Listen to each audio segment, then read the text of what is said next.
నారాయణం నమస్కృత్య నరం చైవ నరోత్తమం దేవీం సరస్వతీం వ్యాసం తతో జయముదీరయేత్. హరి ఓం. పరమేశ్వర స్వరూపమైన సభకి నమస్కారం.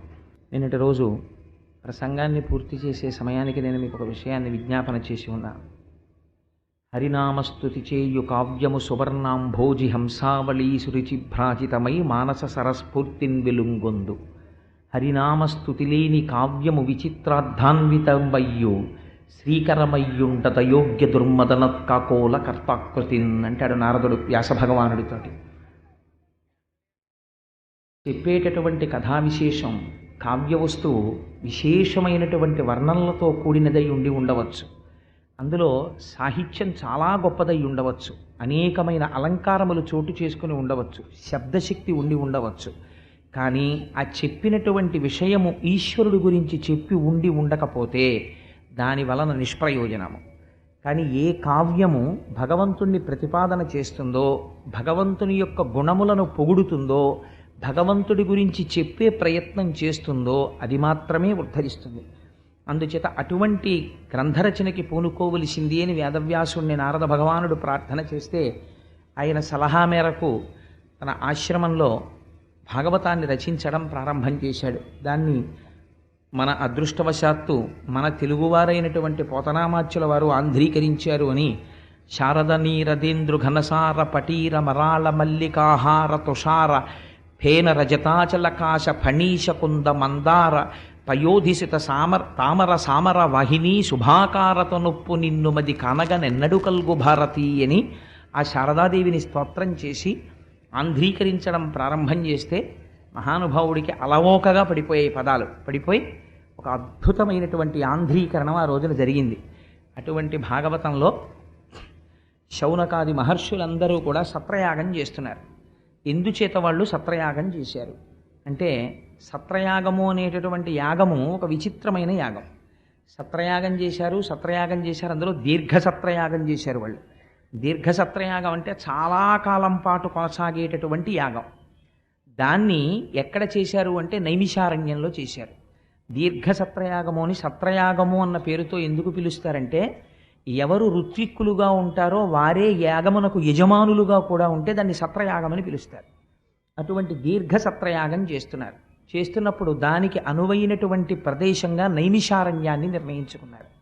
ఈ నైమిషారణ్యాన్ని నిర్ణయించుకోవడం ఎందుకు అంటే, అది విష్ణు భగవానుని యొక్క శక్తి ప్రకటితమైనటువంటి క్షేత్రము కాదు. సంసారమునకు సంబంధించినటువంటి నేమి ఇరుసుని ఆధారం చేసుకుని కదండి చక్రాలు తిరుగుతాయి. ఇరుసు విరిగిపోతే ఆ బండి పనికిరాదు. సంసారమునకు ఉండేటటువంటి నేమి ఏ ప్రాంతమునందు శిథిలమైపోయిందో అటువంటి పరమ పవిత్రమైనటువంటి ప్రాంతమునకు నైమిషారణ్యము అని పేరు. ఆ నైమిషారణ్యంలో చేసినటువంటి క్రతువు చాలా విశేషమైనటువంటి ఫలితాన్ని ఇస్తుంది. శ్రీ మహావిష్ణువు యొక్క అనుగ్రహమునకు నోచుకున్నటువంటి క్షేత్రం ఆ క్షేత్రము. అటువంటి చోట ఈ దీర్ఘ సత్రయాగాన్ని చేసినట్లయితే బాగుంటుంది అని శౌనకాది మహర్షులందరూ కూడా యాగాన్ని ప్రారంభం చేశారు. చేసినప్పుడు అక్కడికి సూత మహర్షి ఇచ్చేస్తే ఒక కోయిల వచ్చిందనుకోండి, మనం ఏం కోరుకుంటాం? పాట పాడాలి అని కోరుకుంటాం. ఒక నెమలి కనపడింది అనుకోండి, మనం ఏం కోరుకుంటాం? నెమలిని చూసినవాడు అయ్యో పురి విప్పితే బాగుండు, ఒక్కసారి పురి విప్పితే బాగుండు అంటాడు. ఎందుచేత అంటే పురి విప్పి ఆడుతున్నటువంటి నెమలి అందంగా ఉంటుంది. సూతుడు కనపడినప్పుడు అయ్యా భగవంతుడి గురించి 4 మాటలు చెప్పండి అని అడగలేదనుకోండి, అప్పుడు సూతుడికి బాధ. అటువంటి సూతుడు వచ్చినప్పుడు అడగనివాడు దురదృష్టవంతుడా. సూతుడికి బాధ ఏముండదు, ఆయన పురాణవాంగ్మయం అంతా తెలుసున్నవాడు. అటువంటి వాడు వచ్చినప్పుడు ఆయన దగ్గర పురాణములలో ఉండేటటువంటి విశేషములను హరికథామృతమును తెలుసుకుని గ్రోలాలి. అందుకని శౌనకాది మహర్షులు అడిగారు సూతుణ్ణి, అయ్యా నువ్వు రోమహర్షణుని యొక్క కుమారుడవు, నీకు పురాణములలో ప్రతిపాదింపబడినటువంటి విషయములన్నీ కూడా తెలుసు. శుకబ్రహ్మచేత ప్రవచనము చేయబడినటువంటి భాగవతము నీకు కరతలామలకము. అందులో హరినామము, హరి యొక్క భక్తి, హరి కథామృతము విశేషముగా ప్రవచనము చేయబడ్డాయి. ఏ భగవంతుని యొక్క గుణములను వినడము చేత మీరొకసారి పుట్టవలసిన అవసరము కలగదో, ఏ భగవద్భక్తికి సంబంధించినటువంటి కథలను విని తీరాలో అటువంటి విషయములను కలిగి ఉన్నటువంటి గ్రంథము భాగవతము. అటువంటి పురాణాన్ని మాకు వివరించవలసింది.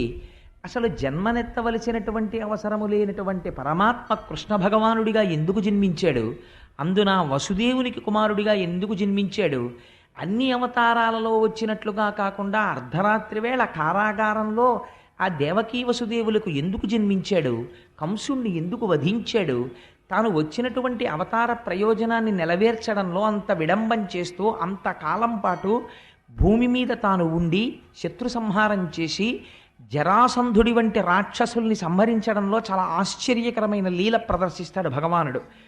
కన్నులు తెరువని కడుచిన్ని పాపడై దానవితనుబాలు తావి చంపే, కనురెప్ప పైకెత్తడం కూడా సరిగ్గా చేత కానటువంటి వయస్సులో ఉన్నటువంటి కృష్ణ పరమాత్మ పూతన యొక్క పాలు తాగి పూతనా సంహారం చేశారు. అటువంటి వాడు జరాసంధుడికి 17 మాటల అవకాశం ఇచ్చాడు. 17 మాటలు జరాసంధుడు దండెత్తి వచ్చాడు. 17 మాటలు జరాసంధుడిని ఓడించి వదిలేశాడు తప్ప చంపలేదు. 18వ మాట జరాసంధుడు దండెత్తి వచ్చాడు. కృష్ణుడు పారిపోయాడు. యుద్ధంలో జరాసంధుడిని నిర్జించలేదు, పారిపోయాడు. చాలా ఆశ్చర్యంగా ఉంటాయి కృష్ణలీలలు.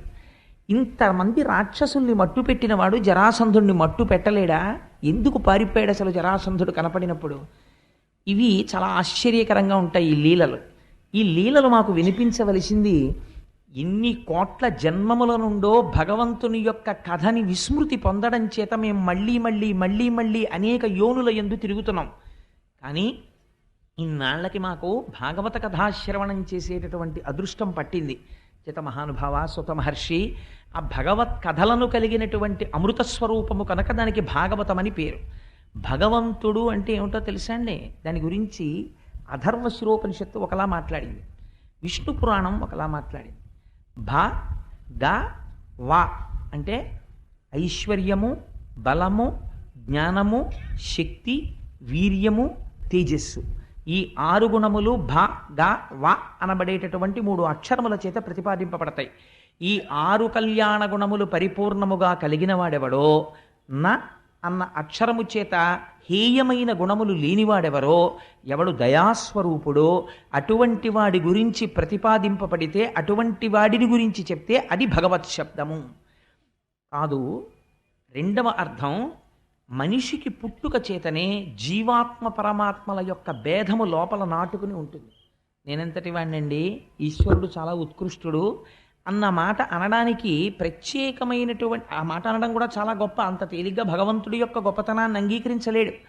కానీ జీవ పరమాత్మల మధ్య ఉండేటటువంటి భేదమును తొలగించి రెండు ఒక్కటే అనేటటువంటి అభేద బుద్ధి లోపల కలిగి ఇక్కడే అపరోక్షానుభూతిని తాను పొంది ఆత్మదర్శనమయ్యేటటువంటి స్థితిని అనుగ్రహించగలిగినటువంటి స్వరూపము ఏది ఉన్నదో, ఏది మీ భక్తికి కర్మకి మెచ్చి జ్ఞానమీయగలదో అటువంటి పదార్థమునకు భగవన్ అని పేరు.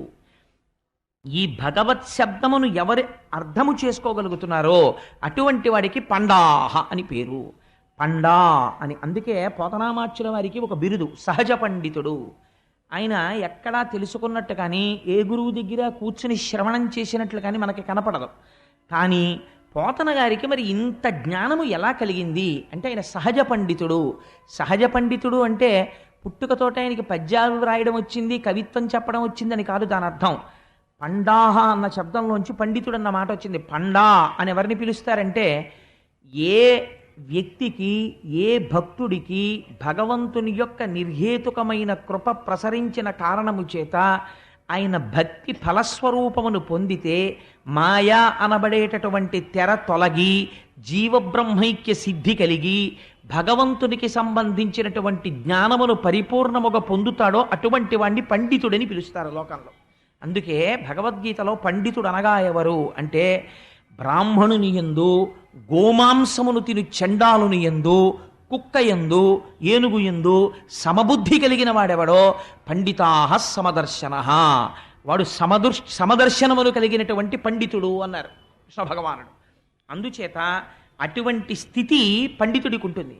కాబట్టి ఇటువంటి పండితుడు ఎలా తయారు కాగలడు అంటే అది ఈశ్వరానుగ్రహం ఉన్నవాడు మాత్రమే కాగలడు. ఎవడు పరమభక్తితో ఉంటాడో ఆ భక్తి పండుతుంది కొన్నాళ్ళకి. ఒక మామిడి చెట్టు మీరు వేశారనుకోండి, ఆ మామిడి చెట్టుకు ఒక పండు పండాలని మీకు కోరిక. దాన్ని తీసుకొచ్చి మీరు కావులో పెట్టి పండించడం కాదు, చెట్టును ముగ్గితే ఆ పండు తినాలి. కానీ మీరు పెట్టినటువంటి విత్తనంలోంచి చెట్టు రావాలి, దాన్ని మేకలు ఆవులు తినేయకుండా ఉండాలి, అది ఒక స్థితికి రావాలి, అది పూత పుయ్యాలి, విశేషమైన మంచు పడి ఆ పువ్వులు వాడిపోకుండా ఉండాలి, అవి పిందెలవ్వాలి, ఆ పిందె రాలిపోకుండా ఉండాలి, అది కాయ అవ్వాలి, వీధిలో ఉన్న పిల్లలు రాళ్ళు పెట్టి కొట్టి కింద పడిపోకుండా అది కాపాడబడాలి, దాన్ని చిలక కొట్టకుండా ఉండాలి, అది చెట్టున పండాలి, ఆరముగ్గాలి, ముగ్గిన తరువాత కాకులు వచ్చి పొడి చేసి తినేయకుండా ఉండాలి, అది భూమి మీద పడాలి, పడే లోపల కింద పడి చితికిపోకుండా చక్కగా మీరు పరిచిన ఏ గడ్డిలోనో పడాలి, పడి మీ చేతికి దక్కితే అందులోంచి సువాసనలు వెదజల్లుతున్నటువంటి ఆ ఫలాన్ని ఆస్వాదించిన నాడు మీరు చేసినటువంటి ప్రయత్నమునకు సిద్ధి. ఈ పండు పండడం అనేటటువంటిది ఎటువంటిదో, మీరు ఆ మామిడి విత్తనం పెట్టిన దగ్గర నుంచి చిట్ట చివరదేది పండు పండుట. పండు పండుట మీ చేతిలో లేదు, అది తనంత తాను పండాలి. మామిడి పండు ఓ పండు పండిపో, పండు పండిపో అంటే పండదు, తనంత తాను పండిపోతుంది. అందుకేనండి శాస్త్రంలో ఒక గొప్ప రహస్యం ఉంది. రామకృష్ణ పరమహంస అంటారు, తొక్కలేని పండు పండదు. పండు పండిపోయిన తరువాత తొక్క నుంచి విడిపోతుంది. చూడండి ఆశ్చర్యం, ఒక మామిడి పండు బాగా ముగ్గిపోయింది అనుకోండి, మీరు బలవంతంగా దాన్ని ఏదో ఆ మామిడి కాయికి ఉండేటటువంటి పైన ఉండేటటువంటి ఆ తొక్క తీసేయడానికి ఆల్చిప్ప లాంటి దాన్ని పట్టుకొచ్చి ఊరగాయలు పెట్టే ముందు బలవంతంగా ఉత్తరిస్తారు. అలా చెయ్యక్కర్లేదు. మామిడి పండు బాగా ముగ్గిపోయింది అనుకోండి, మామిడి పండు బాగా ముగ్గిపోయింది దీనికి తొక్క తీయండి అని ఎవరు అడగరు. తొక్క తీసే ప్రయత్నం మీరు చేసినా అందులోకి గుజ్జు వచ్చేస్తుంది. వచ్చేస్తే ఒక్కొక్క నాడు ఆ తొక్కతో కలిపి తినేస్తాడు కూడా.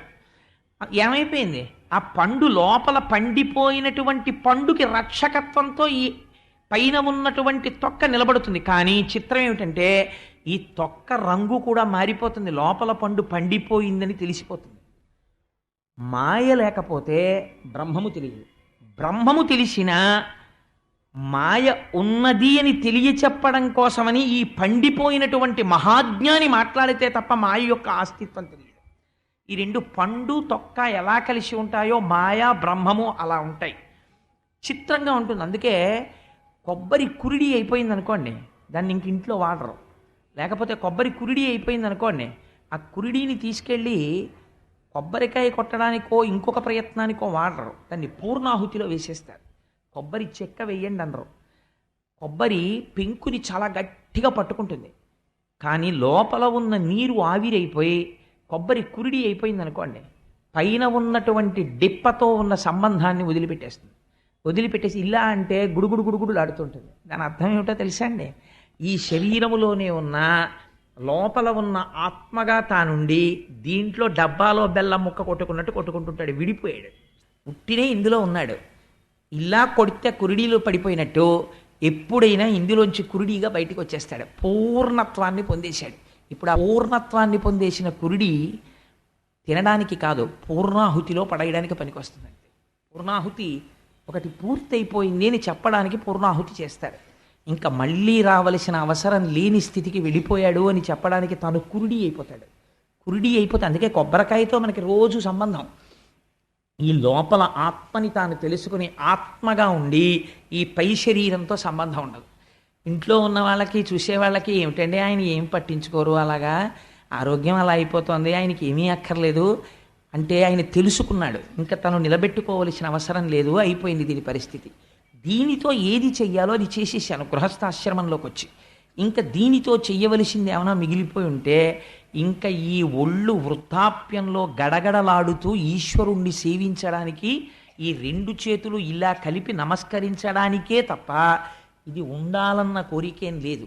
లోపల ఉన్నది తాను, ఇందులోంచి ఎప్పుడు బయటికి వెళ్ళిపోతానా అని చూస్తాడు. అబ్బా ఎన్నాళ్ళు ఉంటాను ఇందులో అని. కురిడి ఇలా అంటే కొబ్బరికాయ విడిపోయి పగలగొట్టేసి తీసేసి వేరే పెట్టేసి పూర్ణాహుతిలో పడేసినట్టు.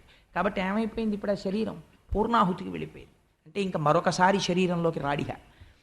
కాబట్టి మాయ ఉంటే బ్రహ్మము తెలుస్తుంది, మాయ లేకపోతే అసలు బ్రహ్మము యొక్క అందము ఆవిష్కృతం అవ్వడమే కష్టం అన్నారు రామకృష్ణ పరమహంస. చూడండి, చీకటి అన్నది లేదనుకోండి ప్రపంచంలో, మీకు వెలుతురు యొక్క గొప్పతనం ఎలా తెలుస్తుంది? వెలుతురే ఉండిపోయింది అనుకోండి, బా చీకటి పడితే బాగుండండి నిద్ర పట్టట్లేదు అంటాం. ట్యూబ్ లైట్ వేశారనుకోండి, కొంతమందిని చూడండి, మా గోపి గారు మాతో షటిల్ తిరిగేవారు నిడదవోలు, తెల్లవారకట్ట ప్యాసింజర్ ఎక్కి ఆ బందిపోటు దొంగలు కట్టుకున్నట్టు ఇలా కళ్ళకు బ్యాండ్ లాంటితోటి కట్టుకుని బెర్త్ ఎక్కి పడుకుంటుండేవారు. పైగా నన్ను పిలిచి చెప్తుంటారు, కోటేశ్వరారు చూసారా నేను ఇది కట్టుకుంటాను, ఎందుకంటే వీళ్ళందరూ లైట్లు వేసుకున్నా నా కళ్ళ మీద పడవు, నాకు ఇలా నిద్ర పట్టేస్తుంది అనేవారు. అలాగా మనం చీకట్లో ఉండడానికి ఇష్టపడతాం. వెలుతురు ఉంటే చీకటి విలువ తెలియదు, చీకట్లో ఉంటే వెలుతురు విలువ తెలియదు. చీకటి వెలుతురు రెండు ఉంటే ఒక దాంట్లో ఉన్నప్పుడు రెండో దాని విలువ తెలుస్తుంది. మాయ ఉంటే బ్రహ్మం తెలుస్తుంది, బ్రహ్మ ఉంటే మాయ తెలుస్తుంది. అందుకని రెండు ఉండాలి, ఉండి ఓ దాంట్లోంచి ఓ దాంట్లోకి వెళ్ళాలి, వెళ్ళినప్పుడే అందం తెలుస్తుంది. సరే, అందుచేత భాగవతంలో అంటారు, అటువంటి బ్రహ్మము కదా, ఆ బ్రహ్మము గురించి, అటువంటి భగవత్తత్వం గురించి, ఈ జీవ బ్రహ్మైక్య సిద్ధినిచ్చేటటువంటిది ఏదో, ఏది కురిడి చేసిందో మీకు తెలియదు. అదండి గమ్మత్తు కొబ్బరికాయ. అసలు ఆ పైన ఎక్కడో పుడుతుంది, అక్కడెక్కడో పుట్టిన కొబ్బరికాయకి ఇక్కడెక్కడో ఉన్న నీళ్లు లోపలికి ఎలా చేరాయో తెలియదు. పోనీ ఎక్కువైపోయి ఓ చుక్క కింద కారిపోవు. లోపలికి వెళ్ళిపోయిన నీళ్లు ఎలా ఆవిరైపోయాయో తెలియదు. లోపలికి వెళ్ళిన నీరు ఆవిరైపోయిన తర్వాత కోరం పెట్టి కోరితే తప్ప ఊడని కొబ్బరి ఎలా పెంకు నుంచి ఊడిపోయిందో తెలియదు. ఇవన్నీ మీ కంటికి కనపడని ఏదో శక్తి నడిపించేస్తోందంతే. నడిపించేసిన తరువాత శక్తి కంటికి కనపడకపోయినా తత్ఫలితము మీ కంటికి కనపడుతోంది. కొబ్బరి కాయ కాయడం, కురిడి అయిపోవడం తెలుస్తోంది. అలా జీవుడిగా తాను పుట్టి జీవుడిగా ఉంటూ నేను జీవుణ్ణి అనుకున్నవాడు జీవబ్రహ్మైక్య సిద్ధిని పొందాలంటే దానికి ఈశ్వరానుగ్రహం ఉండాలి. ఈ ఈశ్వరానుగ్రహమును పరిపూర్ణముగా వర్షించి ముందు భక్తి వైపు నడిపించగలిగినటువంటి గొప్ప పురాణం భాగవతం. అందుచేత మహానుభావ సూత, మాకు ఆ భాగవతం గురించి వివరించవయ్యా అని అడిగారు నైమిషారణ్యంలో ఉన్నటువంటి శౌనకాది మహర్షులు. అడిగితే సుత భగవానుడు ప్రారంభం చేశాడు. ఆయన భాగవతాన్ని ప్రవచనం చేస్తూ అంటాడు, మన కంటితో చూసినప్పుడు మనకి కట్టె అనగా కాష్టము, కాష్టం అంటే కట్టె, వేరొకటి అనుకోకండి, ఒక కట్టె, ఒక పొగ, మంట, మూడు కనపడతాయి వెలిగించినప్పుడు. కట్టె కనపడుతుంది, మంట కనపడుతుంది, పొగ కనపడుతుంది. ఇందులో మంట సత్వగుణం. అసలు మంట కానటువంటి పొగ మంటని ఆవురించినట్లు కనపడుతుంది, ఇది రజోగుణం. కాష్టస్వరూపం తమోగుణం. ఈ మూడు గుణాలు ప్రతివాడిలో ఉంటాయి, ప్రతి నిమిషం మారిపోతుంటాయి. ఇప్పుడు తమోగుణంలో ఉంటాడు, 5 నిమిషాలకి రజోగుణంలోకి ఎడతాడు, 5 నిమిషాలకి సత్వగుణంలోకి ఎడతాడు, మళ్ళీ 5 నిమిషాలకి రజోగుణంలోకి వస్తాడు, ఇంకో 5 నిమిషాలకి తమోగుణంలోకి ఎడతాడు. ఈ మూడు గుణములలో తిరుగుతూనే ఉంటాడు. ఈ తిప్పేటటువంటి గుణాలు ఏ ఉన్నాయో ఆ మూడు గుణాలు చాలా గమ్మత్తుగా ఉంటాయి. ఇప్పుడు ఆ గుణ విభాగం గురించి నేను మాట్లాడడం కన్నా రామకృష్ణ పరమహంస చెప్పిన ఒక అందమైన ఆఖ్యానము చెప్తే మీకు తొందరగా పసిగట్టేస్తారు. మీకు తెలియదని కాదు, అదో వెర్రి నేను ఏదో చెప్పాను అనుకుని. రామకృష్ణ పరమహంస అంటారు, వెనకటికి ఒక ధనికుడు అరణ్యంలో ప్రవేశించాడు. అక్కడ ఉండేటటువంటి దారి దొంగలు ఆ వచ్చినటువంటి ధనికుణ్ణి పట్టుకుని నిగ్రహించి ఆయన దగ్గర ఉన్నటువంటి ధనాన్ని దోచుకున్నారు. ఆయన చెట్టు కింద పడిపోయి ఉన్నాడు. అందులో ఒక అతను అన్నాడు, ఇప్పుడు వీడి ధనం అంతా దోచేసుకున్నాం, ఇతన్ని ఇలా వదిలిపెట్టడం వల్ల మనకేమైనా ప్రమాదం కలగచ్చు, చంపి అవతల పారేస్తే వచ్చిన సమస్య ఏమిటి, ఓ బండరాయి పట్టరండి వాడి తల మీద పడేద్దాం చచ్చిపోతాడన్నాడు. రెండవ వాడు అన్నాడు, ఓన్లేరా వాడి ధనం అంతా దొంగిలించాం, చంపేయడం ఎందుకు, చేతులు కాళ్ళు కట్టేద్దాం, ఆ తర్వాత వాడు అదృష్టం ఉంటే విప్పుకుంటాడు, దురదృష్టవంతుడైతే వాడికి ఏమీ దొరక్క చచ్చిపోతాడు, ఆ పని మన చేత్తో చేయడం ఎందుకు, కాళ్ళు చేతులు కట్టేద్దాం అన్నాడు.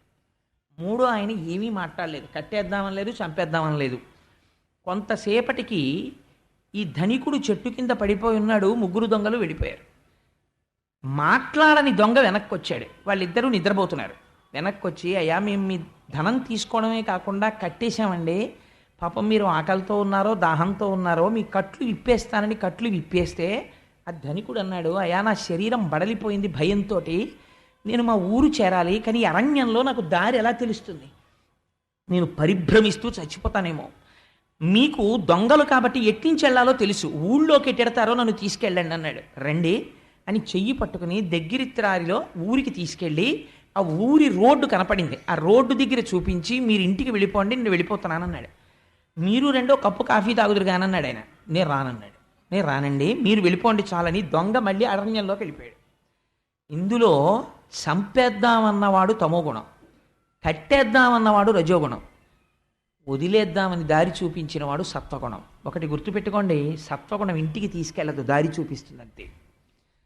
తమోగుణం మనిషిని నాశనం చేసేస్తుంది, రజోగుణం సంసారమునందు బంధిస్తుంది, సత్వగుణం ఈశ్వరుడి వైపుకి దారి చూపిస్తుంది. కానీ నిలకడ ఉండదు, జారిపోతుంటాడు. సత్వము నుండి శుద్ధ సత్వములోకి వెళ్ళాలి.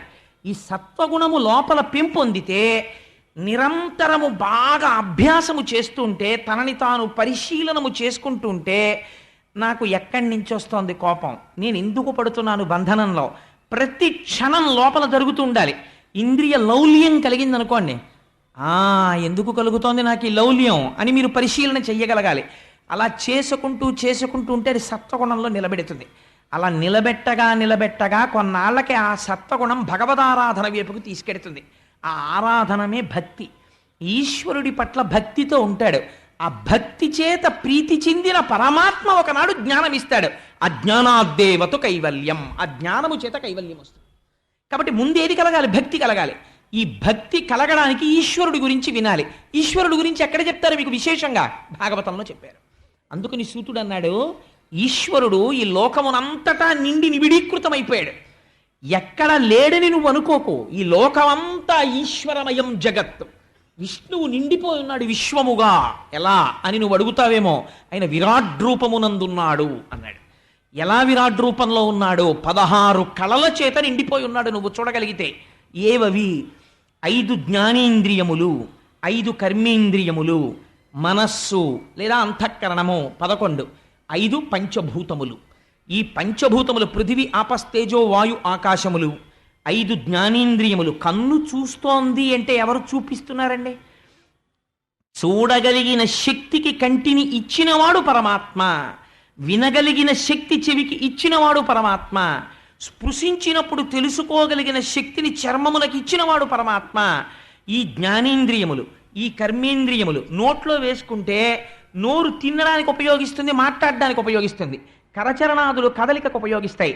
అలాగే మలద్వారము, మూత్రద్వారము ఒకటి శరీరములో ఉన్న శేషమును బయటికి పంపడానికి, ఒకటి ప్రత్యుత్పత్తికి ఉపయోగపడుతుంది.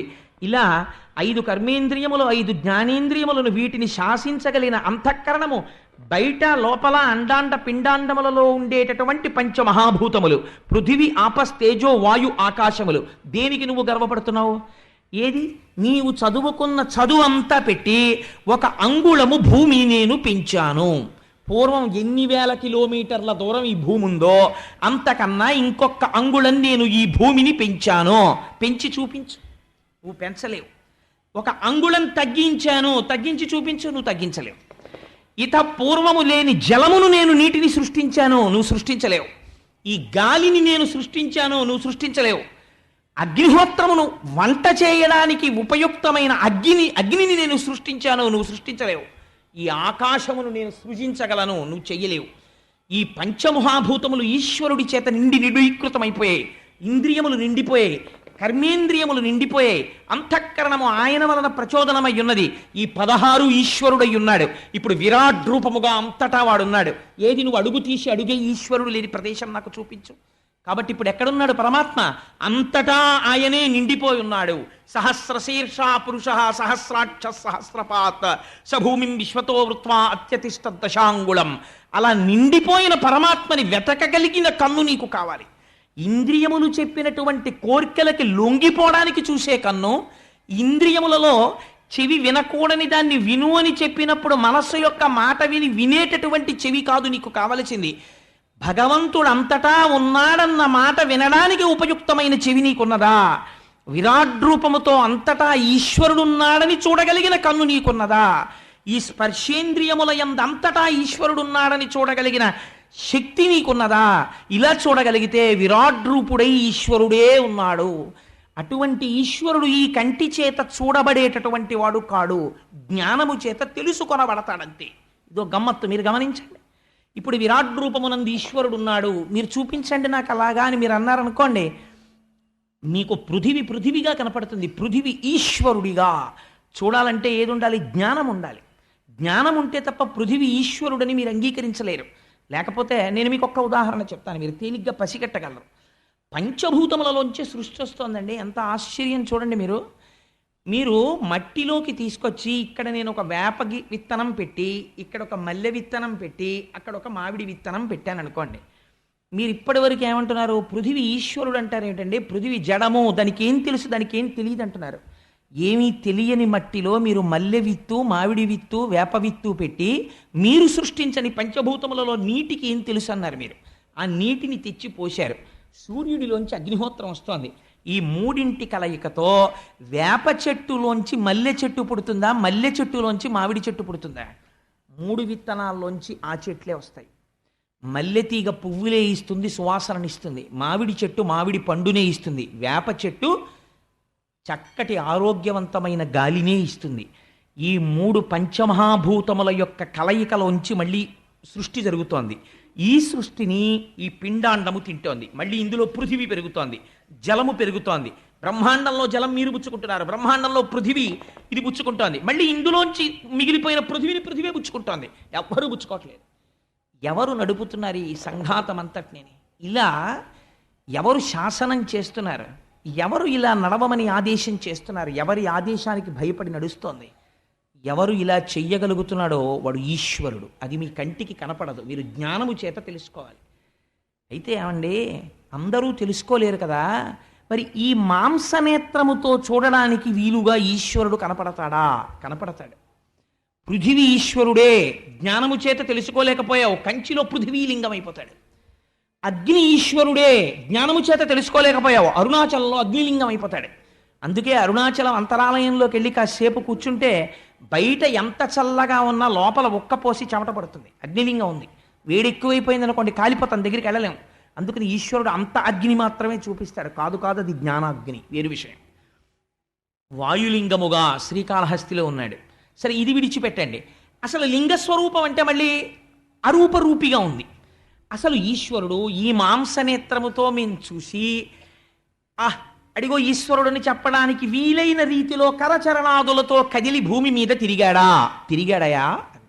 ఇది ఎవరు వింటున్నారో వాడు జన్మ సాఫల్యమును పొందుతున్నాడు అంది భాగవతం. అలా ఎప్పుడు వచ్చాడు పరమాత్మ? 22 రూపములు ప్రధానమైనవిగా వచ్చాడు. నువ్వు గుర్తుపడితే ఆ 22 రూపముల గురించి వింటే నీకు ఈశ్వరుడు ఎంత ఉపకారం చేశాడో అర్థమైపోయింది అన్నాడు సూతుడు. ఎక్కడొచ్చాడు చెప్పమని అడిగారు శౌనకాది మహర్షులు. పరమానందంతో అడిగారు. ఆయన అన్నారు, క్షీరసాగరమునందు శయనించి లోకుల యొక్క అన్ని విషయములను యోగముద్రలో యోగ నిద్రలో తెలుసుకుంటున్నటువంటి మూర్తిగా శంఖచక్ర గదాధరుడై నాభికమలము నుంచి చతుర్ముఖ బ్రహ్మగారు పుట్టగా కదిలిన బాహు పదంబుల కంకణ రవము సూప అంటారు పోతన గారు. ఇలా చేతులు కదులుతూ ఉంటే ఆయన వేసుకున్నటువంటి మణికంకణముల యొక్క ధని కలుగుతుంటే ఆయన పాదాన్ని లక్ష్మీదేవి ఒత్తుతున్నప్పుడు ఆయన కొంచెం ఇలా అనేటప్పటికీ ఆ పాదములకు పెట్టుకున్నటువంటి నూపురముల యొక్క ధని కలుగుతుంటే పచ్చని పీతాంబరం కట్టుకున్నవాడై తెల్లటి శంఖాన్ని చేతిలో పట్టుకుని, కుడి చేతిలో చక్రం పట్టుకుని, గద పట్టుకుని, పద్మము పట్టుకుని శేషుడి మీద పడుకున్నటువంటి ఆ శ్రీ మహావిష్ణువు ఉన్నారే శ్రీమన్నారాయణుడు. ఆ శ్రీమన్నారాయణుడు ఈ లోకమంతటికి ప్రధానమైనటువంటి స్వామి. అటువంటి స్వామి, ఆ నారాయణ తత్వము, ఆ నారాయణ మూర్తి అందరికీ గోచరమయ్యేవాడు కాదు. ప్రతివాడి మాంసనేత్రమునకు కనపడడం.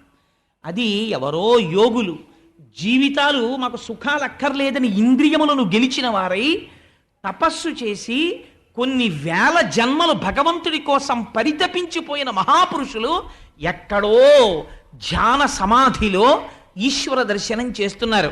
అది మొట్టమొదటి తత్వం. అది ఉన్నది. దానిలోంచి వచ్చే మిగిలినవన్నీ అది అవతారము కాదు, అది ఉన్న పదార్థము, అది మైనము. ఇప్పుడు దాంట్లోంచి ఎన్ని బొమ్మలైనా చెయ్యొచ్చు ముద్ద కట్టి. అది మట్టి, మూకుడు చేసుకోవచ్చు, అట్లకాడ చేసుకోవచ్చు. అసలు ఉన్నది ఏది? నారాయణుడు. ఇప్పుడు నారాయణుడిలోంచి అసలు ఈ సృష్టి జరగడానికి మొదట వచ్చినది ఏది? ఆయన నాభికమలంలోంచి ఒక చతుర్ముఖ బ్రహ్మగారు ఆవిర్భవించారు. 4 ముఖాలతో వేదం చెప్తూ శ్రీమన్నారాయణుడు చెప్పిన ఆజ్ఞ ప్రకారం సృష్టి చేసిన వాడెవరో అది మొట్టమొదటి అవతారం చతుర్ముఖ బ్రహ్మగారు. ఆ చతుర్ముఖ బ్రహ్మగారి తర్వాత వచ్చినటువంటి అవతారం ఈ భూమిని అంతటినీ తీసుకెళ్ళి తనదిగా అనుభవించాలనేటటువంటి లోభబుద్ధితో ప్రవర్తించినటువంటి హిరణ్యాక్షుణ్ణి వధించడానికి వచ్చినటువంటి యజ్ఞవరాహమూర్తి 2-3 రోజుల్లో వస్తుంది. వరాహావతారం యొక్క గొప్పతనం ఏమిటో. యజ్ఞవరాహమూర్తి 2వ అవతారము. 3వ అవతారము సంసారమునందు బద్ధులై కర్మాచరణము ఎలా చెయ్యాలో కూడా తెలియక కామమునకు అర్థమునకు వశులైపోయినటువంటి లోకుల్ని ఉద్ధరించడం కోసమని చతుర్ముఖ బ్రహ్మగారిలోంచి పైకి వచ్చినటువంటి మహానుభావుడైనటువంటి నారదుడు. అది 3వ అవతారం. బ్రహ్మగారితో పాటు వచ్చినటువంటి వారు సనక సనందనాథులు. ఇక్కడ నారదుని యొక్క అవతారం. నారదుని యొక్క అవతారము తర్వాత వచ్చినటువంటిది సాంఖ్యయోగం చెప్పినటువంటి కపిలుడు. విశేషముగా వేదాంత తత్వాన్నంతటినీ చెప్పాడు కపిలుడు. కొద్ది రోజుల్లో, ఒక 5-6 రోజుల్లోనో వారం రోజుల్లో వచ్చేస్తుంది దేవహూతి, కర్దమ ప్రజాపతి. ఆ కపిలుడు ఆయన జన్మించడం, తల్లిగారికి కపిలగీత చెప్పడం, సాంఖ్యయోగం చెప్పడం, ఒళ్ళు గగురు పొడుస్తుంది ఆ సాంఖ్యం వింటుంటే. అటువంటి సాంఖ్యములు చెప్పినటువంటి కపిలుడు. ఆ కపిలుని యొక్క అవతారము తర్వాత వచ్చినటువంటి అవతారము దత్తావతారము.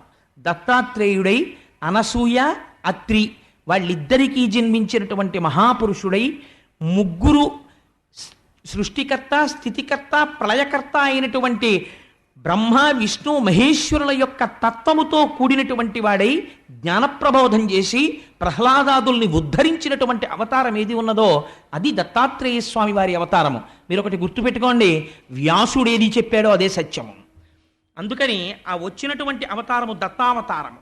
కపిలుడు, దత్తుడు అయిపోయిన తర్వాత వచ్చినటువంటి అవతారము అరుచి అనబడేటటువంటి, కకూతి అనబడేటటువంటి, రుచి అనబడేటటువంటి పురుషుడికి కలిగినటువంటి ఒక మహాపురుషుడు యజ్ఞుడు. యజ్ఞుడనబడేటటువంటి రూపంతో స్వామి ఆవిర్భవించారు.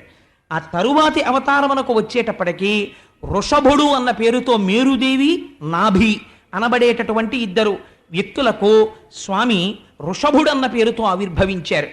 వృషభుడు కూడా అయిపోయిన తర్వాత ఈ భూమండలాన్ని ధర్మబద్ధంగా పరిపాలించడానికి చక్రవర్తి రూపంలో ఉద్భవించమని భక్తులందరూ ప్రార్థన చేస్తే పృథు చక్రవర్తిగా ఆవిర్భవించాడు.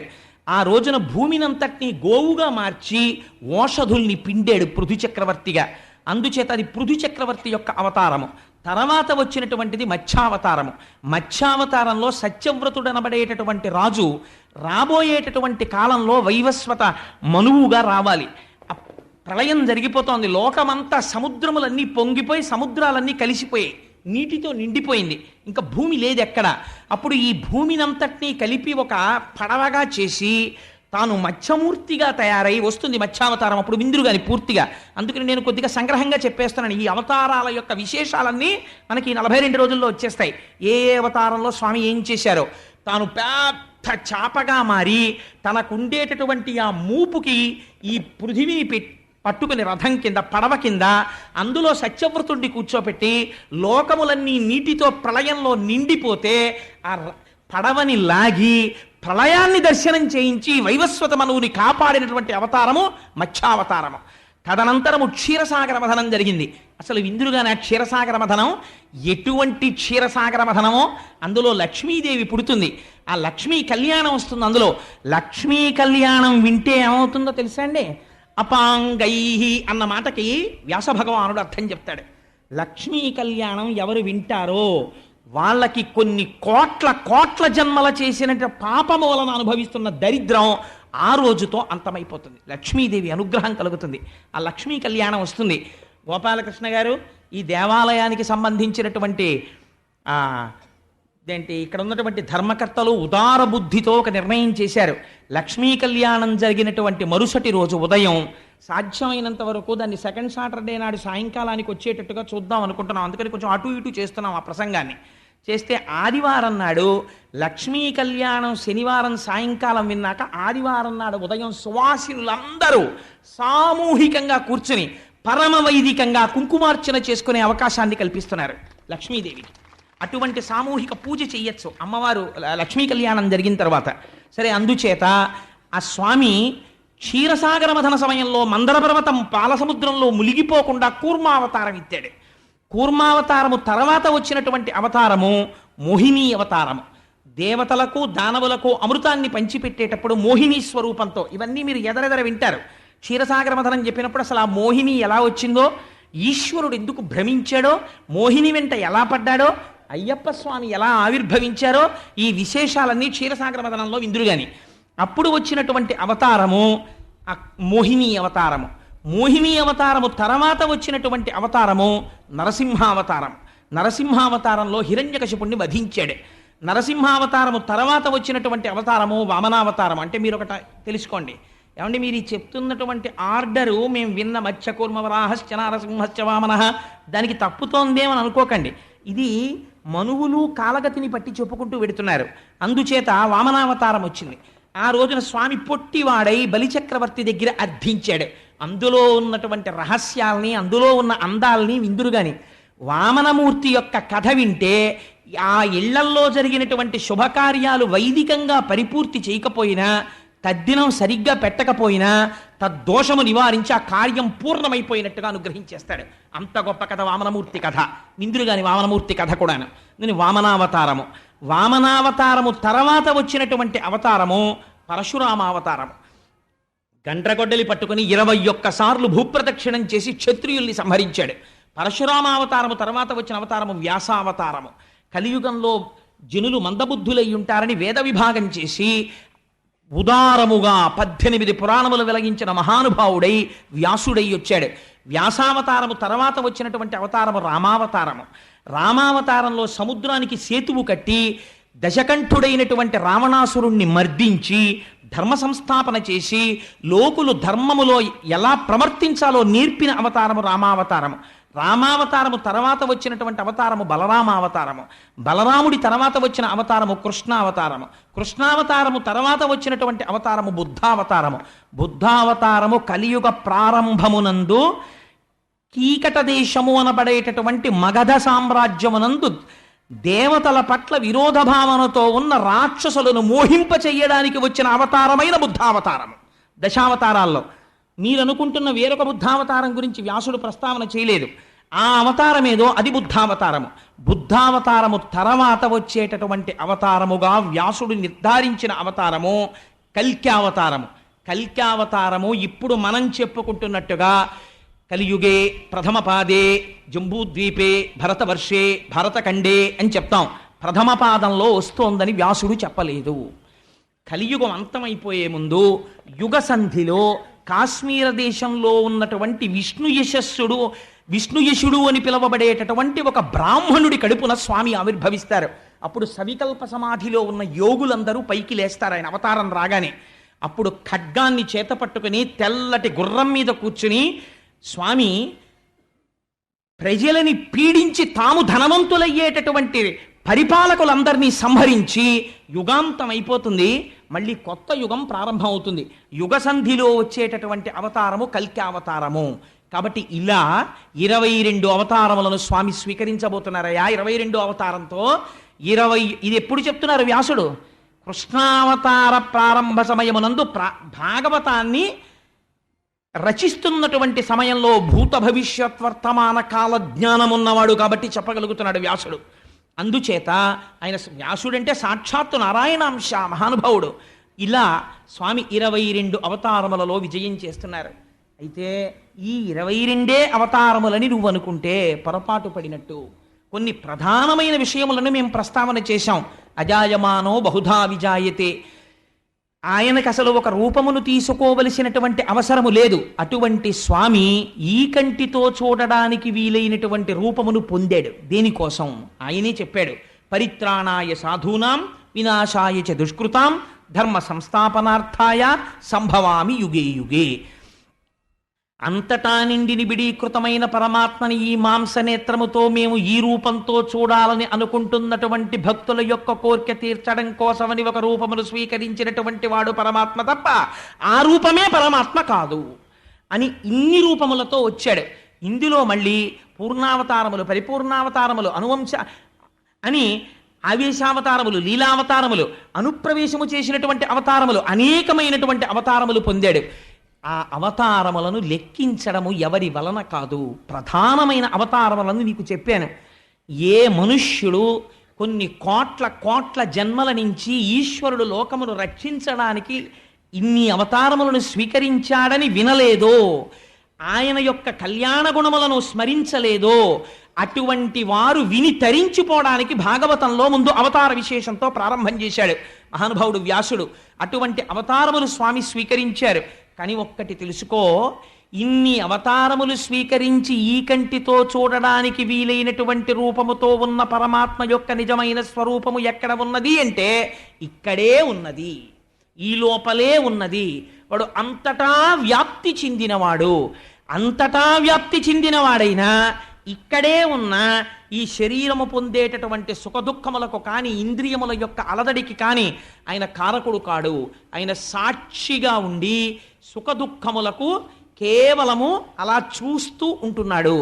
ఎవరు ఆయనని తెలుసుకున్నారో, ఎవరు ఆయనే తానుగా జ్ఞానమును పొందుతున్నాడో అటువంటి వాడికి ఆధ్యాత్మిక ఆదిభౌతిక ఆదిదైవికములనేటటువంటి తాపములకు దూరముగా జ్ఞాని అయి పునరావృత్తి రహిత శాశ్వత శివ సాయుధ్య స్థితిని పొందుతాడు. దీనికి మీకు ఒక ఉదాహరణ చెప్తానని సూతుడు అంటాడు, పొగ పృథివీ వికారము. ఎంత గొప్ప మాట అన్నాడో చూడండి. పృథివీ అంటే కట్టె పృథివీ. పృథివీ యొక్క వికారమే పొగ. అంటే ఈ కట్టె ధూళిగా పైకి లేచింది అనుకోండి పొగ, కానీ పొగ దేన్ని ఆవరించి ఉంటుంది? మంటని ఆవరించి ఉంటుంది. మంటని ఆవరించి ఉన్నంత మాత్రము చేత పొగ మంట ఎప్పటికైనా కాగలదా? కాలేదు. పొగ పోతుంది, మంట నిలబడుతుంది. అందుచేత పృథివీ వికారమైనటువంటి పొగ అగ్నిహోత్రము పక్కనే ఉన్నా ఎలా అగ్నిహోత్రము కాదో, ఎలాగైతే ఆకాశంలో మెరుపులు మెరుస్తున్నాయంటాడు. అసలు నిర్వికారమైన ఆకారము ఒకనాడు మెరవదు, ఒకనాడు మెరవకుండా మెరుపులు లేకుండా అలా నీరసంగా ఉండదు. మెరుపులా నీకు కనపడుతున్న దానితో ఆకాశమునకే సంబంధము లేదు. ఆ ఆకాశం ఎప్పుడూ అలాగే ఉంది. నిర్వికారము, అలాగే ఉన్నటువంటి పదార్థం ఆకాశము. అటువంటి ఆకాశమునందు మెరుపులు ఆరోపింపబడినట్టు లేని జగత్తు నామరూపములుగా అజ్ఞాని చేత ఈశ్వరుని యందు ఆరోపింపబడి దర్శింపబడుచున్నది.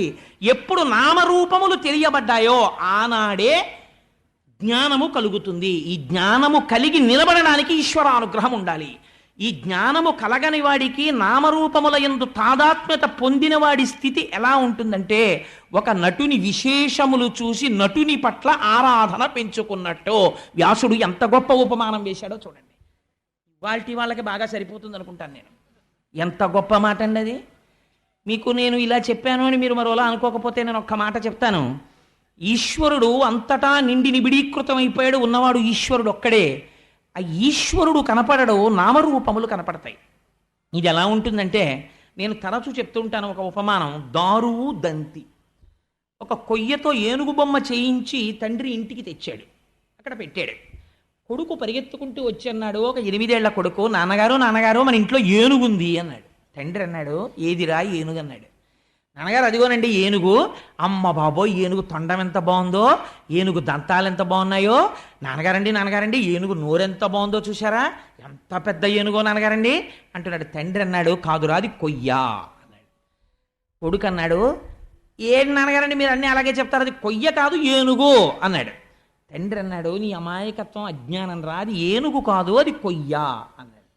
మీరు సత్యం చెప్పండి, అది ఏనుగా కొయ్య? అది కొయ్య, అది ఏనుగు కాదు. ఏనుగుగా కనపడుతోంది. ఏనుగుగా మీకు కనపడుతోంది కాబట్టి రూపము ఏనుగుదని మీరు గుర్తించారు కాబట్టి దానికి ఏనుగన్న నామం వచ్చింది. ఎలకని చూపించి ఏనుగన్నారు అనుకోండి, కాదండి ఎలకంటారు. ఎందుకని? మనస్సు ఆ ఆకార వృత్తిని పొందేసింది. ఎలుకగా మనసు మారింది, ఎలుక అని గుర్తుపడుతోంది. ఏనుగు అన్న నామం ఉంటే రూపం ఉంది, రూపం ఉంటే నామం ఉంది.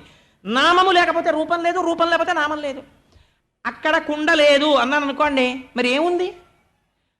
కుండ రూపంలో మట్టి ఉన్నది, కుండ లేదు. కుండ అశాశ్వతము, మట్టి అక్కడ ఉన్నది. ఇది జ్ఞాననేత్రము చేత దర్శనం అవ్వాలి. ఈ జ్ఞాననేత్రము విచ్చుకుంటే నామరూపాత్మకమైన జగత్ అంతర్ధానమై ఈశ్వరుడు కనపడతాడు. అది అంత తేలిక కాదురా. నామరూపముల యందు నిలబడిపోతాడు, తర్కం చేస్తాడు, పైగా వాదన చేస్తాడు. ఎందుకు చేస్తున్నాడో తెలుసా? నటుడి యొక్క నటనా విశేషములను చూసి అభిమానించినటువంటి మూర్ఖుని వలే అన్నాడు. ఎంత చిత్రమైన మాట చూడండి. నేను ఒక ఉదాహరణ చెప్తే మీరు నన్ను తప్పు పట్టుకోకండి. ఒక గొప్ప తెలుగు నటుడు, మన వాళ్ళందరూ తెల్లవారు లేస్తే ఆయన వెంట పడిపోయి అబ్బా ఏమి నటనండి ఏమి నటనండి ఏమి నటనండి అని వెంట పడుతుంటారు. ఆయన ఒక ప్యాంట్ వేసుకుని ఒక టీషర్ట్ వేసుకుని కొన్ని కోట్ల మంది నన్ను చూస్తున్నారు టీవీలో అని కూడా తెలియకుండా కాలు మీద కాలు వేసుకుని కాలు ఆడించుకుంటూ కూర్చున్నాడు. ఇంకొక ధూర్తురాలైన స్త్రీ అర్థం లేని ప్రశ్నలు ఆయన వేస్తుంటే ఏంటి ఏమండి మీరు అంత బాగా ఆ సన్నివేశంలో ఎలా నటించగలిగారు అని అడిగితే ఆయన అన్నాడు, actually I did not act when I went to America, when I was studying in America, I saw a picture, I saw a particular hero who acted like this, I was inspired by him అని ఇంగ్లీష్లో చెప్తున్నాడు. ఆయన ఎవరండి? వీరి చేత ఆరాధింపబడుతున్న తెలుగు నటుడు. ఆయన దేంట్లో మాట్లాడుతున్నాడు? ఇంగ్లీష్లో మాట్లాడుతున్నాడు.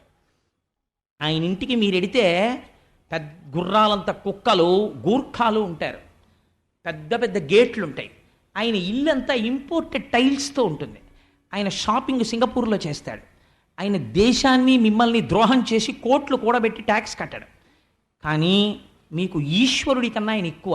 ఎందుకంటే ఆయన 100 మందిని చిటికిన వేలుతో కొడతాడు కెమెరా ముందు, బయటకు వచ్చి కాదు. దాన్ని చూసి మీరు పొంగిపోయి ఈశ్వరారాధనము కన్నా ఈ ఆరాధన ఎక్కువ చేస్తున్నారు. ఇలా ఆరాధించేవాడు జ్ఞానం ఉన్నవాడనాలా, మూర్ఖుడనాలా? ఏమనాలి అడుగుతున్నాడు వ్యాసుడు. బహుశా లోకంలో ఇది వస్తుందని ఆయనకి తెలుసులా ఉంది భవిష్యత్ జ్ఞానం. అందుకని నామరూపముల చేత తాదాత్మ్యత చెంది తర్కమునకు పోతాడు. ఈ మాట మీరు అడిగారు అనుకోండి, ఒకరిని పిలిచి, ఏమయ్య నీ అభిమానానికి అర్థం ఉందా, ఇది నిన్ను ఎలా ఉద్ధరిస్తుంది చెప్పుపోని. ఆల్ రైట్, దీన్ని నువ్వు చాలా పొంగిపోయి చెప్పేస్తున్నావు. నీ నిజ జీవితంలో పోనీ ఆయన ఆదర్శంగా పెట్టుకుని 100 మందిని కొడతావా, బయటికి వెళ్ళి పోలీసులు అట్టుకుపోతారు, నీ కెరీర్ నాశనం అయిపోతుంది. పోనీ అమరిపాలెం ఇటకోటి నీ ఇంట్లో పెట్టకపోతే నువ్వు దేశద్రోహివి. నువ్వు బయటికి వచ్చి నలుగురిలో నిలబడితే నిన్ను చూసి 10 మంది నమస్కారం పెట్టి నీ చుట్టూ తిరుగుతారేమో అని నువ్వు బయటికి రావడానికి భయపడిపోయి సింగపూర్ వెళ్ళి షాపింగ్ చేసుకుంటావు, లేకపోతే ఎక్కడికో విదేశాలకు పోతావు. నీకు లండన్లో పాటకు మొదటి చరణం ఉంటుంది, అమెరికాలో వాషింగ్టన్లో 2వ చరణం ఉంటుంది, 76 దుస్తులు. వీటన్నిటిని చూసి నీకు మోహమా? ఇందులో నువ్వు ఏది అనుకరిస్తావు చెప్పు, నీ జీవితాన్ని ఎలా ఉద్ధరిస్తుంది? ఆల్ రైట్, నేనంటాను ఒకలా ఆరాధిస్తే తప్పు కాదంటాను. నేను సచిన్ టెండూల్కర్ని ఆరాధన చేస్తాను అంటే అదేంటండి మీకు ఉందా ఈ దుర్గుణం అని అనుకోకండి. నేను ఆరాధిస్తాను టెండూల్కర్ని. దేనికి ఆరాధిస్తాను అని మీరు అడగచ్చు. ఆయన క్రికెట్ ఆడేటప్పుడు ఆయన క్రికెట్ యొక్క లాఘవమును ఈశ్వర విభూతిగా దర్శనం చేసి ఒక బాల్ని ఎవరూ కొట్టలేని రీతిలో 4 కొట్టగలిగినటువంటి టెండూల్కర్ యొక్క క్రీడా వైభవమునందు ఈశ్వరానుగ్రహాన్ని చూస్తాను. టెండూల్కర్ నాకు ఎందులో ఆదర్శము, టెండూల్కర్ని నేను దేనికి అభిమానిస్తానంటే not as cricketer, TV screen మీద చూడ్డానికి అది ఒక ఈశ్వర విభూతిగా చూడడం వరకే. 16-17 సంవత్సరాల వయస్సులో ఇంటర్నేషనల్ క్రికెట్లోకి వచ్చి ఇలా పెవిలియన్లోంచి బయటికి వస్తే మనం ఇలా పడచ్చా పడకూడదా అని కూడా తెలియకుండా మీద పడిపోయేటటువంటి దుర్మార్గులై సంసార హీనులైన కొన్ని కోట్ల మంది స్త్రీలు వెంటపడినా ఒక్కరితో ఒక మాట ఎక్కువ మాట్లాడకుండా తన భార్యతో జీవితాన్ని గడిపి ఒకనాడు నింద తెచ్చుకొని శీల సంపద కలిగిన టెండూల్కర్ని నేను పొగుడుతాను. ఇందుకు పొగుడుతాను, చిన్న వయస్సులో నిగ్రహానుగ్రహ సమర్థత తెలియకుండా గబుక్కుని ఏ వివాదంలోనైనా ఒక మాట మాట్లాడితే తెల్లవారి లేచేటప్పటికి పాత్రికేయులు పెద్ద పెద్ద మెయిన్ హెడ్లైన్స్ పెట్టగలిగిన స్థితిలో ఇవాళ దేశంలో ఉండి కూడా ఎప్పుడు నిర్వివాదంతో ఏ వాద ప్రతివాదముల యందు అనవసరపు స్టేట్మెంట్ ఇవ్వకుండా నిగ్రహించుకోగలిగిన మాట తీరున్న టెండూల్కర్ని నేను అభిమానిస్తాను. ఈ అభిమానం మీరు పెంచుకోవలసిన అభిమానం. టీవీ స్క్రీన్ ముందు చూడవలసింది ఈశ్వర విభూతి, అంతవరకే. కాదండి నేను అలా ఆరాధిస్తానంటే మీకు ఏ రకంగా మీ జీవితాన్ని ఉద్ధరిస్తుంది మీరు నాకు చెప్పండి. అది అలా కాదండి నేను ఇలాగే ఆరాధన చేస్తాను అని మీరు అనుకుంటే అది తర్కమునందు మౌఢ్యమును వ్యక్తం చేస్తుంది. వ్యాసుడు అంటున్నాడు, నేనంటలేదు మహాప్రభో. అంటే టెండూల్కర్ గురించి రాశాడని అడగండి, అది నా సొంత ఉదాహరణ అంతే. అంటే ఏదో ఒక చోట ఒక విషయాన్ని స్పష్టంగా చెప్పడానికి ఆవిష్కరించడానికి నేను ఈ మాట చెప్పాను. అలా లేనివాడు నటుని యొక్క విశేషములను చూచి ఆకర్షింపబడి తర్కమునకు దిగి తనను ఆదర్శముగా పెట్టుకోకూడని విషయమును ఆదర్శముగా పెట్టుకొని తాను సంస్కారహీనుడైన వ్యక్తిలా నామరూపాత్మకమైన జగత్తునందు తాదాత్మ్యము చెంది బుద్ధి చేత జ్ఞానము చేత బ్రహ్మమును గుర్తిరగడానికి ప్రయత్నము చేయని వ్యక్తి నిర్గుణమైన ఈశ్వర దర్శనము ఎన్నటికీ చెయ్యలేడు చెప్పేశారంతే వ్యాస భగవానుడు. ఇలాంటి స్థితి ఏనాడు కలుగుతుందో ఆనాడు అంతటా నీకు ఈశ్వరుడు కనపడతాడు. నిర్గుణముగా ఈశ్వరుని చూసినప్పుడు నీకు విరాట్ రూపము కనపడుతోంది. అంతటా ఈశ్వరుడు ఉన్నాడు. ఈశ్వరుడు లేనిది ఎక్కడుంది చెప్పండి? వివేకానందుడు అందుకే అనగలిగాడండి ఒక మాట, ఎవరు అనలేని మాట వివేకానందుడు అన్నాడు. మాతృదేవోభవ, నా కంటికి మా అమ్మ కనపడుతోంది కనుక, సర్వకాలముల యందు నా ఔన్నత్యాన్ని కోరుకుంది కనుక మా అమ్మ దేవత అన్నాను. పితృదేవోభవ, నాకు కష్టాలు వస్తే నన్ను ఆదుకున్నవాడు, నా ఉన్నతిని కోరినవాడు కనుక తండ్రిని దేవుడు అన్నాను. అతిథి దేవోభవ, ఇంటికొచ్చిన వాడు 4 మెతుకులు తిని ఆశీర్వచనం చేసి వెళ్ళిపోతున్నాడు ఉదారంగా, అతిథిని దేవుడు అన్నాను. వివేకానందుడు అన్నాడు ఒక్కడుగు ముందుకేసి, నేనంటాను దీన దీన జనోభవ దీన దేవోభవ, దీనులైనటువంటి వారి యందు నాకు దేవుడు కనపడుతున్నాడు అన్నాడు. ఈ మాట అనడానికి విరాట్ రూప దర్శనం అవ్వాలి. ఇలా చెయ్యి చాపిన వాణ్ణి చూసి హీనుడు అనడానికి సంస్కారం అక్కర్లేదండి, అవిద్య ఉంటే చాలు, అహంకారం ఉంటే చాలు. దీనిని యందు నాకు ఈశ్వరుడు కనపడుతున్నాడని చెప్పడానికి విరాట్ రూపమునందు ఈశ్వరుణ్ణి చూడగలగాలి.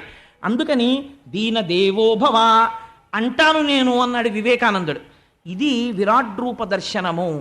అటువంటి విరాట్ రూప దర్శనము, అటువంటి నిర్గుణ దర్శనము, అంతటా బ్రహ్మను చూడగలిగిన స్థితి ఎవడు పొందుతున్నాడో వాడు నేను మొదట చెప్పినట్టు కురిడి అయిపోతున్నాడు. వాడు దేనికి పనికొస్తాడు? పూర్ణాహుతికి పనికొస్తాడు. అంటే ఇంకా వాడు మళ్ళీ జన్మ స్వీకరించడు. అటువంటి తత్వమయ్యా ఈశ్వరుడిది. ఆయన ఏ రూపమును తీసుకున్నా దయాశాలి, లోకమును రక్షించడమే ఆయన ప్రయోజనం, ధర్మాన్ని చెప్పడమే ఆయన ప్రయోజనం, ధర్మమునందు ప్రవర్తించేటట్టు చూడడమే ఆయన ప్రయోజనం. అన్ని అవతారములు గొప్పవే, అందున కృష్ణావతారము చాలా గొప్ప అవతారం. ఎందుకని? కృష్ణస్తు భగవాన్ స్వయం. అందుకే భాగవతానికి ఒక వింతైన పేరుంది. ఏమిటో తెలుసా అండి? జయ. జయ అని ఎందుకు పిలుస్తారో తెలుసా? అందుకే భాగవతం చెప్తే నారాయణం నమస్కృత్య నరంచైవ నరోత్తమం దేవీం సరస్వతీం వ్యాసం తతో జయముదీరయేత్ అంటుంటారు. నరనారాయణులు కూడా నారదుని యొక్క అవతారము తర్వాత వచ్చినటువంటి అవతారం అని ఇందాక మీకు చెప్పాను కదా, కపిలుడికి ముందు. అందుకని ఈ నరనారాయణ అవతారములో స్వామి ఆవిర్భవించినప్పుడు లోకమునకు అంతటికీ కూడా తపస్సు అంటే ఎలా ఉంటుందో, మంత్రోపదేశం అంటే ఎలా ఉంటుందో చూపించారు మహానుభావుడు. అటువంటి అవతార సంపత్తి కలిగినటువంటి ఈశ్వరుడు ఏ అవతారములో ఉన్నా ధర్మ ప్రబోధం చేస్తాడు. కృష్ణావతారం పరిపూర్ణమైనటువంటి అవతారం. అందుకే కృష్ణం వందే జగద్గురుం అంటాం. జగద్గురు అయినటువంటి కృష్ణుడికి నమస్కరిస్తే అజ్ఞానం పోతుంది. ఇక్కడే ఇప్పుడే రక్షిస్తాడు. కృష్ణుణ్ణి నమ్ముకున్న వాడికి రక్షణ కలగకపోవడం అన్నది ఉండదు, అజ్ఞానం పోకపోవడం అన్నది ఉండదు. ఆయన గురువై అజ్ఞానాన్ని పోగొడతాడు, ఈశ్వరుడై మీ కష్టాన్ని పోగొడతాడు, తండ్రి అయి మిమ్మల్ని కాపాడతాడు, తల్లి అయి మిమ్మల్ని ఆదుకుంటాడు. ఇన్ని చేయగలిగినటువంటి అవతారం అయా పరిపూర్ణమైనటువంటి కృష్ణావతారం. కృష్ణావతారానికి సంబంధించినటువంటి ఒక విశేషాన్ని మీకు చెప్తాను వినండి అన్నాడు శౌనకాది మహర్షులతో సూతుడు అని ఒక విషయాన్ని వివరణ చేస్తున్నాడు. ఆయన అంటాడు, పూర్వకాలంలో కురుక్షేత్ర యుద్ధం అంతా అయిపోయిన తర్వాత ఆ కురుక్షేత్ర యుద్ధ భూమి యందు ఇంకా శిబిరములలో అందరూ పడుకుని నిద్రపోతున్నారు. పాండవులు కూడా ఉప పాండవులతో కలిసి నిద్రపోతున్నారు. ద్రౌపదీదేవి నిద్రపోతోంది, కుంతీదేవి నిద్రపోతోంది. కౌరవులందరూ మరణించారు. భీముడి చేత తొడలు విరగగొట్టబడినటువంటి దుర్యోధనుడు యుద్ధభూమిలో ఒక చోట కుప్ప కూలిపోయి మరణము కోసమని ఎదురు చూస్తూ ఉన్నాడు. ఈ సమయంలో అశ్వత్థామకి ఆగ్రహం వచ్చింది. ఈ కురుసైన్యానికంతటికీ అంటే ధార్తరాష్ట్రులు, ధృతరాష్ట్రుని యొక్క పుత్రుడైనటువంటి దుర్యోధనుడి సైన్యమునకంతటికీ కూడా కలిగిన ఆపద, దుర్యోధనుడికి కలిగిన ఆపద చూసి అశ్వత్థామకి విపరీతమైనటువంటి బాధ, ఆవేశం కలిగి చేయరాని పని ఒకటి చెయ్యడానికి నిశ్చయించుకున్నాడు. ఉపపాండవులను సంహరిస్తానన్నాడు. ఉపపాండవులంటే పాండవులైనటువంటి ధర్మరాజ, భీమ, అర్జున, నకుల, సహదేవులకి ద్రౌపది యందు జన్మించినటువంటి కుమారులు వారు 5. ఆ 5 కుమారులు కూడా కురుక్షేత్రంలో యుద్ధం చేశారు. యుద్ధం చేసి ఒకనాటి రాత్రి గాఢ నిద్రలో ఉన్నారు అందరూ అలిసిపోయి. ఇక 3 రోజులు పాండిచేరి అవి అన్నీ తిరిగి వచ్చేసిన తర్వాత నిన్న ప్రసంగం చేసి వెళ్ళి పడుకుంటే ఒళ్ళు తెలియని నిద్ర పట్టేసినట్టు అందరూ పడుకుని నిద్రపోతున్నారు. నిద్రపోతున్న సమయంలో అశ్వత్థామ శిబిరంలోకి ప్రవేశించి నిద్రపోతున్నటువంటి ఉపపాండవుల యొక్క కుత్తుకలు కోసేసి 5 చంపేశాడు. చంపేసి నిశ్శబ్దంగా దుర్యోధనుడి దగ్గరికి వెళ్ళి, నీ ప్రాణోత్క్రమణము జరిగిపోయే లోపల నీకు ఒక శుభవార్త చెప్పాలని వచ్చాను. ఉపపాండవులను సంహరించాను. ఇప్పుడు పాండవులకు వంశం లేదు. పాండవుల తర్వాత ఇక బిడ్డలు లేరు. అభిమన్యుడు యుద్ధరంగంలో మరణించాడు. అందుకని ఇప్పుడు పాండవుల యొక్క వంశం అంతరించిపోయింది. నీకు నేను ఇచ్చినటువంటి గొప్ప కానుక చంపేశాను 5గురిని అన్నాడు. తెల్లవారింది. మరణించి ఉన్నటువంటి కుమారుల్ని ద్రౌపదీదేవి చూసింది. గుండెలు బాదుకుని ఏడుస్తోంది. ఏడుస్తుంటే అవతల వైపు మిగిలినటువంటి యోధుడు ఇటువంటి పని చెయ్యగలిగిన వాడెవరు గుర్తుపట్టాడు అర్జునుడు. గుర్తుపట్టి ఒక మాట అన్నాడు. నేల మీద పడి పొర్లి గుండెలు బాదుకుని ఉపపాండవుల కోసం ఇంత ఏడుస్తున్నావు కదా ద్రౌపది, ఏ నీచుడు నీ కడుపున పుట్టిన 5గురి పిల్లల యొక్క శిరస్సులు ఖండించాడో ఆ దుర్మార్గుని యొక్క శిరస్సు ఖండించి తెచ్చి నీ పాదముల ముందుంచుతాను. నీ కుడి కాలుతోనో ఎడంకాలతోనో ఆ శిరస్సుని ఒక్క తన్ను తన్ని నీ పగ తీర్చుకో అన్నాడు. పూర్వం జరిగే ఎటువంటి సంఘటనలు. దుశ్శాసనుడి యొక్క గుండెలు చీల్చి తెచ్చినటువంటి నెత్తుటితో ఆవిడ శిరస్సుకున్నటువంటి శిరోజములను కడుక్కుని రక్తముతో కూడిన కేశములను ఆవిడ ముడేసుకుంది. కీచకుడు సంహరింపబడిన తరువాత భీమసేనుడు అందులో ఎంత దారుణంగా చంపాడో తెలుసా అండి? ఎప్పుడైనా విరాట పర్వం చెప్పినప్పుడు విందురు గాని కాళ్ళని చేతుల్ని వక్షస్థలంలోకి నొక్కేశాడు, ముద్ద చేసేశాడు. త్వంతాకారిత కుంజకుట్టి మగన స్తంభావళీ రూపమున్ ప్రాంతాది ప్రవిభాగ భోగ నిలయ ప్రద్వారమున్ గతరస్వంతత్రాసకరంబునై దురభివేశంబైన యాలోను నిశ్చితుడై సతికేలు పట్టుకొని చొచ్చన్ భీముడచ్చుగ్రతన్ అంటారు తిక్కనగారు. అసలు ఆ నర్తనశాలలోకి రాత్రి వెళ్ళడమే భయం, అలా ఉంటుంది. అటువంటి చోటుకి లోపలికి వెళ్ళారు ఎవరు. అటువంటి చోటుకి నిర్భయుడై ద్రౌపదీదేవిని పట్టుకుని వెళ్ళాడు. అది చంపడం కూడా అతి నిశ్శబ్దంగా చంపేశాడు. ఒకరి కేక ఒకరికి వినపడకూడదని. గట్టిగా కేకేస్తే నా బతుకు బయటడిపోతుందని కీచుకుడు అడవలేదు, తను ఎవరో తెలిసిపోతుందని భీముడు అరవలేదు. నిశ్శబ్దంగా కొట్టేసుకున్నారు. చచ్చిపోయాడు కీచకుడు. ఇప్పుడు ఈ మాంసపు ముద్దని ద్రౌపది రా చూద్దుగాని నీ వెంట పడ్డవాణ్ణి అని ఒక కాగడా పట్టుకుని ఎడుతున్నాడు భీముడు. నిర్భయంగా వెళ్ళింది ద్రౌపది. వెళ్ళి చూసి షహభాష్ నా పగ తీరిందండి. అటువంటి కాంత ఆవిడే సామాన్యమైంది కాదు ద్రౌపదీదేవి అంటే. ఆవిడ శీల సంపత్తి వింటే ఆశ్చర్యపోతారటువంటి మహాపతివ్రత, అటువంటి తల్లి ఆవిడ. అటువంటి ద్రౌపది దగ్గర ఇటువంటి ప్రతిజ్ఞ అర్జునుడు చేస్తే ఆశ్చర్యమే ఉందండి. అందుకని ఉపపాండవులను సంహరించిన వాడెవడో వాడి శిరస్సు తెచ్చి అక్కడ పెడతాను, నీ పాదంతో తొక్కు ద్రౌపది అన్నాడు. అని కృష్ణ భగవానుణ్ణి సారథిగా పెట్టుకుని అశ్వత్థామని వెంబడించాడు. అర్జునుడు వచ్చేస్తుంటే అశ్వత్థామ తన ప్రాణోత్క్రమణం అయిపోతుంది, తనని చంపేస్తాడన్న భయంతో పరిగెడుతున్నాడు రథం పట్టుకుని. ఇలా పరిగెడుతుంటే పోతన గారు ఒక అందమైన ఉపమానం వేసేశారు. తన కుమార్తె వెంట పడినటువంటి బ్రహ్మదేవుణ్ణి నిగ్రహించడానికి వెనక తరువుకొస్తున్నటువంటి పరమశివుడి చేతి నుంచి పారిపోతున్నటువంటి చతుర్ముఖ బ్రహ్మలా పరిగెడుతున్నాడా అన్నాడు. ఎందుకని బ్రాహ్మణ కుమారుడు అశ్వత్థామ ద్రోణసుతుడు. పరిగెడుతున్నటువంటి అశ్వత్థామ దగ్గరికి పరిగెత్తి పరిగెత్తి పరిగెత్తి గుర్రాలు అలిసిపోయి ఇహ పరిగెత్తలేకపోయి రథం దిగిపోయాడు. వచ్చేస్తోంది అర్జునుడి రథం. ముందు కృష్ణుడు సారథ్యం చేస్తున్నాడు.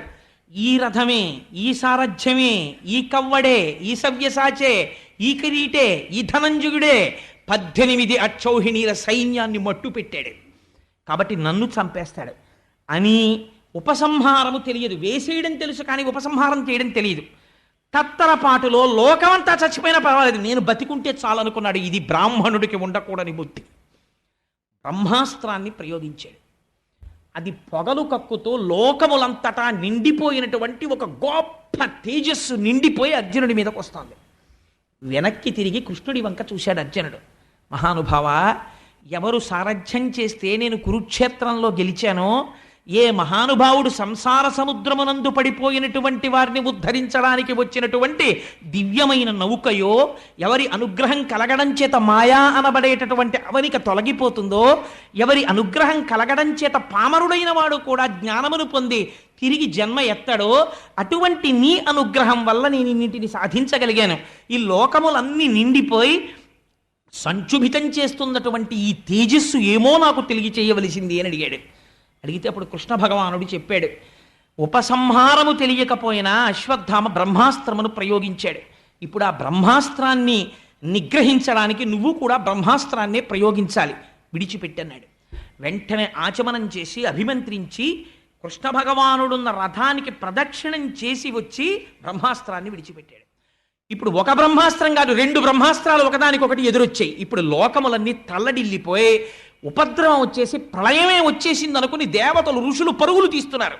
లోకములో ఉన్న ప్రాణులన్నీ కూడా ఉత్కంఠ పొందే, అందరూ హడిలిపోతున్నారు. లోకములనన్నింటినీ రక్షించే స్వభావం ఉన్న కృష్ణ పరమాత్మ ఆ రోజు లోకము ప్రార్థించలేదు. కానీ ఆయన అన్నాడు, ధూర్తుడైన అశ్వత్థామ ప్రయోగించిన బ్రహ్మాస్త్రము మీదకి నువ్వు కూడా బ్రహ్మాస్త్రాన్ని ప్రయోగించావు. వాడికి ఉపసంహారం తెలియదు. నిష్కారణముగా లోకులు బాధపడకూడదు, 2 బ్రహ్మాస్త్రములను ఉపసంహారము చేసే అన్నాడు. 2 బ్రహ్మాస్త్రాల్ని అర్జునుడు ఉపసంహారం చేశాడు. ఉపసంహారము చేసిన తరువాత వణికిపోతున్న అశ్వత్థామ దగ్గరికి వెళ్ళి ఒక పశువుని కట్టినట్టు త్రాటితో కట్టేశాడు. కట్టేసి రథం మీద పెట్టాడు. పెట్టి విపరీతమైన వేగంతో యుద్ధభూమిలోకి వచ్చాడు. యుద్ధభూమికి వచ్చి అక్కడ నిలబెట్టాడు రథం దింపి. కన్నులు ఎర్రబడిపోయి ఉన్నాయి అర్జునుడికి. ఎదురుగుండా యమధర్మరాజు నిలబడినట్టు నిలబడున్నాడు. వణికిపోతున్నాడు అశ్వత్థామ. కృష్ణుడు అన్నాడు, అర్జున, నిద్రపోతున్నటువంటి అమాయకులైన ఉపపాండవులను సంహరించినటువంటి బాలఘాతకుడి అశ్వత్థామ. బ్రాహ్మణుడని చూడకు, గురుపుత్రుడని చూడకు, సంహరించేయి, కుత్తుక కత్తిరించు అన్నాడు. అర్జునుడు మారు మాట్లాడలేదు, చంపలేదు. కృష్ణుడు చెప్పినా మీరు గుర్తుపెట్టుకోవాలి బాగా, ఎందుకు చెప్తున్నాడో సూతుడి విషయాన్ని. కేవల కథాంశము కాదు భాగవతంలో, లోపల ఇది ఉపనిషత్ సారము, మీరు గుర్తుపట్టాలి. బ్రహ్మాస్త్రాన్ని వేశాడు, 2 ఉపసంహారం చేశాడు. అశ్వత్థామని చంపలేదు.